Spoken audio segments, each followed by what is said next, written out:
చాలామంది డబ్బుని సంపాదించాలంటే కష్టపడుతూ ఉన్నారు, అంటే కష్టపడిపోతూ ఉన్నారు. డబ్బుని సంపాదించాలంటే చాలా ఈజీ అండి. డబ్బుని సంపాదించడము చాలా ఈజీ. చాలా ఈజీ కాదు, చాలా చాలా ఈజీ. అది ఎప్పుడు? నిన్ను నువ్వు తెలుసుకున్న రోజున, నీ యొక్క ఆలోచన విధానము మారిన రోజున డబ్బు సంపాదించాలంటే చాలా ఈజీగా ఉంటుంది. ఎస్, మీరు ఈ వీడియో చూస్తున్న ప్రతి ఒక్కరు, అంటే ప్రతి ఒక్క విషయాన్ని మీరు తెలుసుకోవాలి అనుకున్నప్పుడు ఒకసారి లైక్ చేయండి, షేర్ చేయండి, సబ్స్క్రైబ్ చేయండి. ప్రతి ఒక్క విషయాన్ని నేను మీ ముందుకు తీసుకువస్తున్నాను. ప్రతి ఒక్కరూ చూడండి. డబ్బుని సంపాదించాలంటే చాలా ఈజీ అంటున్నారు కదా, ఇది ఎలా సాధ్యమవుతుంది అనే ఆలోచన మీలో పుట్టింది కదా. ఎస్, మీరు అనుకున్న రోజున, అంటే ఒకసారి గమనించండి. నేను ఏం చెప్తున్నానో ఒకసారి మీరు ఆలోచన చేయండి. ఇన్ని రోజులు తిరిగింది చాలు, అంటే మీకు ఇంకా వయసు మీద పడుతూ ఉంది. వయసు పెరిగే కొద్దీ మీ ఆలోచన విధానము అలానే ఉంది. అంటే ఏ స్టేజ్లో ఉందో, అంటే పేదరికంలో మీ యొక్క జీవితాన్ని అనుభవిస్తూ ఉన్నారు. మీరు డబ్బు సంపాదించే మార్గాలు వెతుక్కుంటూ ఉన్నారు కదా. మీరేం చేస్తారంటే, మీలోకి మీరు ప్రవేశించండి. మీలోకి మీరు ఎలా ప్రవేశించాలి అనే ఒక డౌట్ ఉంది కదా. మీరేం చేస్తారంటే 4:30 అంటే బ్రహ్మముహూర్తం నిద్ర లేచి, బ్రహ్మముహూర్తం నిద్ర లేండి. అంటే అలవాటు కావాలి. ఏదైనా సాధించాలి అనుకున్నప్పుడు, ఒక మిద్ది మెట్లు ఎక్కాలి అనుకున్నప్పుడు స్టెప్ బై స్టెప్ ఎక్కుతూ పోతేనే మనము పైకి ఎక్కగలం. అంతే కదా. మిద్ది ఎక్కాలన్నా కానీ స్టెప్ బై స్టెప్ ఎక్కితేనే ఒక మిద్ది ఎక్కగలం కదా. టక్కని ఇప్పుడు పడుకోవాలి అనుకున్నా కానీ టక్కని పడుకుంటే దెబ్బ తగులుతుంది కదా. కూర్చోవాలి, కూర్చున్న తర్వాత పడుకోవాలి, అంతే కదా. మన యొక్క జీవితము కూడా అంతేనండి. మీరు అనుకున్నంత ఈజీ కాదు జీవితం అంటే. మీ ఆలోచన విధానాన్ని మొట్టమొదట మార్చాలి.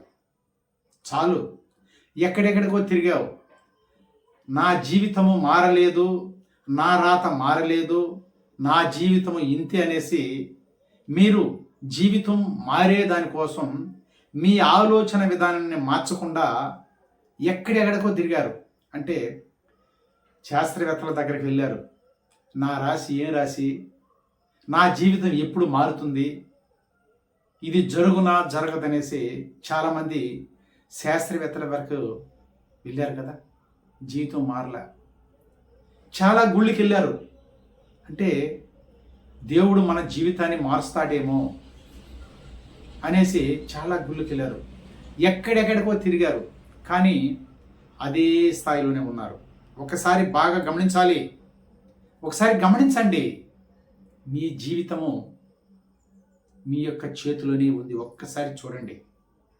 నేను అందుకే చెప్పాను ప్రతి ఒక్క వీడియోలో కూడా, మీ జీవితం ఎక్కడుంది? మీ చేతిలోనే ఉంది. క్రియేటర్ మీరే కదా. ఏది డిసైడ్ చేయాలన్నా కానీ మీరే. ప్రతి ఒక్కటి. ఇప్పుడు ఒక్కొక్క మనిషి చెడు తిరుగులు తిరుగుతూ ఉంటాడు, చెడు అలవాట్లకు బానిస అయిపోతూ ఉంటాడు కదా. అతనికి ఎవరు చెప్పినా కానీ అతను ఎప్పుడైనా మారారా? ఒక్కసారి గమనించండి. వాళ్ళ భార్య చెప్పినా కానీ మారారా? వాళ్ళ పిల్లలు చెప్పినా కానీ, వాళ్ళ తల్లిదండ్రులు చెప్పినా కానీ, ఎన్ని గుళ్ళకు పోయినా కానీ, ఎన్ని దండలు వేసినా కానీ అతను మారారా? ఒక్కసారి మీరు గమనించండి. మీ యొక్క జీవితము మీ చేతుల్లోనే ఉందని నేను ప్రతి ఒక్క వీడియోలో కూడా మీకు ప్రతి ఒక్క విషయాన్ని తెలియపరుచుకుంటూ వస్తున్నాను. ఒకసారి చూడండి, వీడియో చూసి దీంట్లో పాటించాలి. ఇప్పుడు ఈ సబ్జెక్టు ప్రతి ఒక్కరికి తెలిసినట్లుగానే ఉంటుంది. అంటే ఈ సబ్జెక్టు ఆకర్షణ సిద్ధాంతం, అంటే లా ఆఫ్ అట్రాక్షన్. మీరు ఏదైతే ఆకర్షిస్తారో అది 100కి కోట్ల % మీ దగ్గరికి వస్తుంది. ఎస్, మీరేం చేయాలంటే మీ ఆలోచన విధానాన్ని మార్చండి. మీలో కొన్ని నెగిటివ్స్ ఉన్నాయి. అంటే మన జీవితం ఇంతే, నేను ఇంతే, నా బ్రతుకు ఇంతే, దేవుడు నాకు రాతని ఇలానే రాసేశాడు, నాకు కొన్ని సంవత్సరాలు పోయిన తర్వాత నా జీవితము మారుతుందంట, నాకు శనేశ్వరుడు పట్టున్నాడంట అనేసి మీకు మీరే క్రియేట్ చేసుకుంటున్నారు. మీకు మీరే క్రియేట్ చేసుకుంటున్నారు. ఈ వీడియో చూశారు కదా, మీ ఆలోచన విధానాన్ని మార్చుకొని నేను ఏదైనా సాధించగల శక్తి నాలోనే ఉంది అని మీరు ఎప్పుడైతే అనుకుంటారో మీ యొక్క జీవితము మారిపోతుంది. ప్రతి ఒక్కరూ ఈ వీడియో చూసి మీకు ఇంకా డీప్గా తెలుసుకోవాలి, డబ్బుని సంపాదించాలంటే చాలా ఈజీ అంటున్నారు కదా, ఇది ఎలా ఈజీ అని మార్గాలు తెలుసుకోవాలి అనుకుంటే ఒక్కసారి ఫోన్ చేయండి, మీ యొక్క జీవితాన్ని మార్చుకోండి.